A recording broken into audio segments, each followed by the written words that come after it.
Hello दोस्तों, आप सभी का हमारे चैनल सरकारी नौकरी में स्वागत है। दोस्तों, आज हम इस वीडियो में बात करेंगे 8वें वेतन आयोग के बारे में।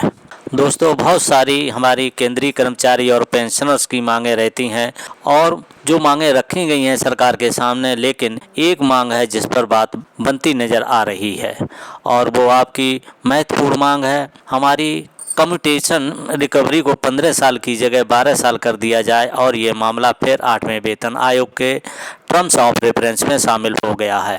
और इसको बाकी जो मीटिंग हुई है उन्होंने भी सरकार के सामने ये कहा है और सरकार डिपार्टमेंट ऑफ एक्सपेंडिचर ने इसे स्वीकार कर लिया है। जी हाँ दोस्तों, हम इस खबर के साथ और भी खबर आपको बताएंगे क्योंकि बहुत सारी भ्रामक चीज़ें चल रही हैं।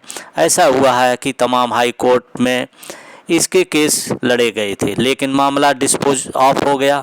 अब मामला वेतन आयोग के पाले में आ गया है। केंद्रीय कर्मचारी जेसीएम की बैठक हुई थी। उन्होंने, आप समझ सकते हो कि सचिव हैं आपके डिपार्टमेंट ऑफ एक्सपेंडिचर और डीओपीटी के, उनके सामने मांग रखी गई है। अब स्कोबा जो एक संगठन है उन्होंने सामने सरकार के रखी है और वित्त मंत्री ने सीधे सीधे कहा है कि नहीं, इसके ऊपर अब 8वें वेतन आयोग की सिफारिश पर हम मानेंगे।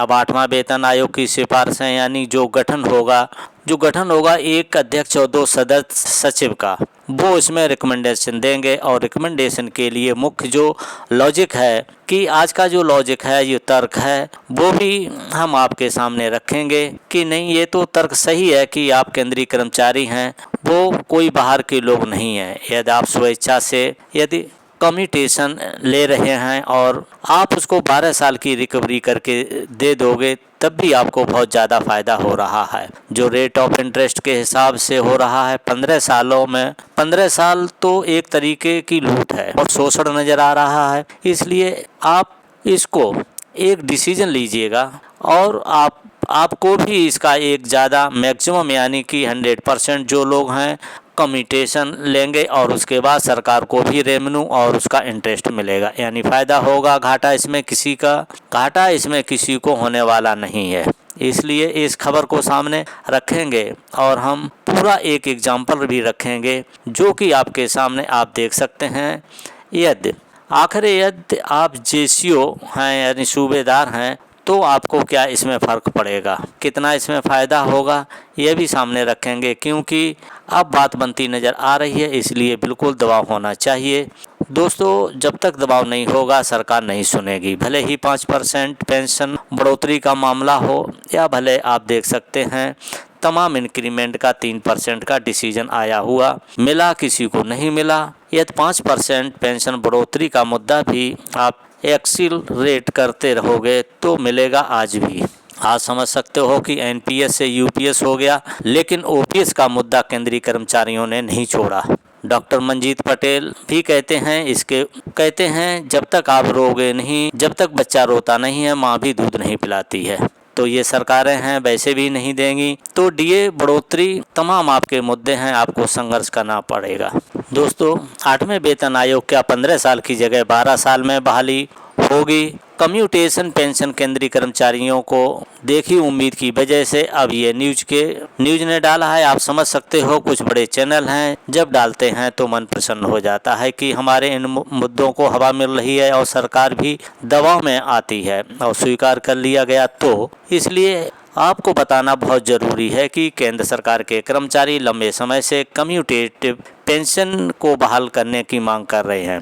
कर्मचारी संगठन चाहते हैं कि सरकार कम्यूटेशन की अवधि को घटाकर 12 साल तक कर दे, क्योंकि वेतन वर्तमान में कम्यूटेशन की तारीख से 15 साल के बाद इससे कम्यूटेशन अवधि को कम करने, यानी कि स्कोबा इस साल मार्च में स्कोबा स्वैच्छिक एजेंसी की स्थायी समिति की 34वीं बैठक में पेंशन कम्यूटेशन की अवधि को कम करने की मांग फिर से उठाई थी और सरकार के ऊपर दबाव बन गया था। वित्त विभाग का कम्यूटेशन पेंशन का जो मुद्दा है, दावा है कि 11 मार्च 2025 को स्कोबा की मीटिंग हुई थी। वित्त विभाग ने बताया कि 8वें वेतन आयोग के संदर्भ में शर्तें टर्म्स ऑफ रेफरेंस में शामिल की जा सकती हैं और इस तरह के मुद्दे को स्कोबा बैठक के एजेंडे से हटा दिया गया। वित्त विभाग का दावा है कि कि अब औपचारिक निर्णय केवल 8वें वेतन आयोग की सिफारिशों के माध्यम से लिया जाएगा। अब उन्होंने कहा इसको वेतन आयोग के पाले में डाल दिया है, टर्म्स ऑफ रेफरेंस में भी शामिल होने की सिफारिश कर दी है। अब इसके ऊपर जो वो अपनी रिपोर्ट देंगे, इस हिसाब से सरकार कार्रवाई करेगी। कम्यूटेड पेंशन एक अग्रिम भुगतान है, जैसा कि हम समझ सकते हैं कि आप जानते हैं कि हम रिटायरमेंट आते हैं लगभग 50% तक हम एक लमसम अमाउंट लेके आते हैं और इसकी रिकवरी आप समझ सकते हो, और रिकवरी 15 साल तक होती है, तो बहुत बड़ा अमाउंट सरकार के पास चला जाता है। तो इसी तरीके से उन्होंने इसकी व्याख्या की है और उन्होंने कहा कि केंद्रीय कर्मचारी एवं श्रमिक परिसंघ ने इससे पहले सरकार से पेंशन कमोटेशन नियमों की जांच करने का आग्रह किया था, जिन्हें 38 साल पहले केंद्रीय सिविल सेवा पेंशन अधिनियम 1981 तहत 10A में संशोधन करके बनाया गया था। इसके अतिरिक्त प्रसंघ ने एक विस्तार नोटिस में बताया कि अभी रेट ऑफ इंटरेस्ट काफ़ी गिर गया है और ये 38 साल पुराना अभी तक इस किसी तरीके से इससे बहुत ज़्यादा केंद्रीय कर्मचारियों को घाटा हो रहा है। माननीय प्रधानमंत्री नरेंद्र मोदी ने 8वें वेतन आयोग की गठन की मंजूरी के बाद और इसकी संभावना पर ज़्यादा बल मिल गया है और उन्होंने कहा है गठन की मंजूरी के साथ ही कर्मचारियों को उम्मीद है कि सरकार कम्यूटेशन पेंशन बहाली की अवधि को 15 साल से घटाकर 12 साल कर सकती है। तो ये समाचार जी न्यूज़ की तरफ से, जो कि स्कूबा और जेसीएम की मीटिंग का हवाला दिया, वित्त मंत्रालय का हवाला दिया है, department of expenditure department DOPT का सचिव ने कहा कि नहीं, अब ये इनको इसके बारे में स्टडी करने दो, यानी मामला वहाँ तक पहुँचा है, आप समझ सकते हो। और तो बहुत सारे मामले हैं, अब ये दबाव बना है। अब आइए थोड़ा सा नज़र डालते हैं एक चार्ट के ऊपर जो आपके सामने। दोस्तों, X और Z रैंक के सूबेदार जिनकी उम्र 48 साल है और रिटायर हो रहे हैं।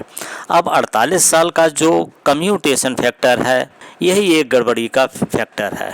8.913 एक वैल्यू निकलती है। अब ये वैल्यू का जो पहले बना था 38 साल पहले, इसी के हिसाब से चल रहा है। यही सब कुछ मामला है, वही गड़बड़ है। मान लीजिएगा उनकी बेसिक पे 50,000 रुपये है और मान लीजिए MSP 5200 रुपये है और DA 55% है। इस हिसाब से यदि वो रिटायरमेंट के बाद 50% कम्यूटेशन लेते हैं तो उनका कितना अमाउंट मिलेगा। जैसे कि मंथली बेसिक 50,000 प्लस है, यानी प्लस 5200 डिवाइड बाई 2, यानी उनकी जो मंथली बेसिक पेंशन है वो 27,600 रुपये बनती है। यानी टोटल अमाउंट उनको 27,600 रुपये उनकी बेसिक पेंशन बनती है। अब इसमें से वो 50% कंप्लीट कराना चाहते हैं तो इसका 50% हुआ 13,800 रुपया।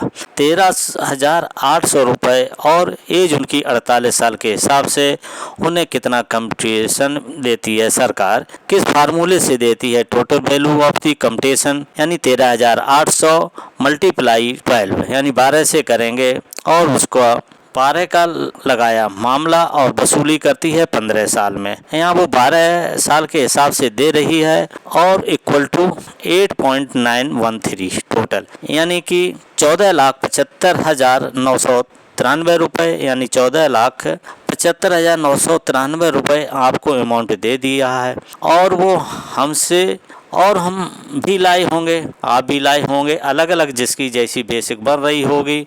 अब रिकवरी कितनी करती है और रिकवरी EMI वो हर महीने 13,800 आपसे लेगी। 13,800 रुपये एक महीने में लेगी तो 12 महीने में 1,65,600 रुपये आपसे वसूलती है। अब ये 15 साल तक वसूलेगी तो 1,65,600 इंटू 15 तो ये 24,84,000 रुपया होगा, यानी कि 24,84,000 रुपये। दोस्तों, 24,84,000 में से 14,75,000 अगर हम माइनस कर देते हैं तो लगभग 10 लाख सीधा 10,90,000 रुपये सीधा जा रहा है। 10,90,000 के आसपास सीधा ले रही है सरकार 15 साल में। यदि इसी को हम उनसे रिक्वेस्ट कर रहे हैं कि 12 साल कर दिया जाए। और जो अभी रेट ऑफ इंटरेस्ट है, यदि 12 साल के हिसाब से करते हैं तो कितना अमाउंट बनता है, तो ये अमाउंट बनता है 19,87,200। 19,87,200 यानी आप समझ सकते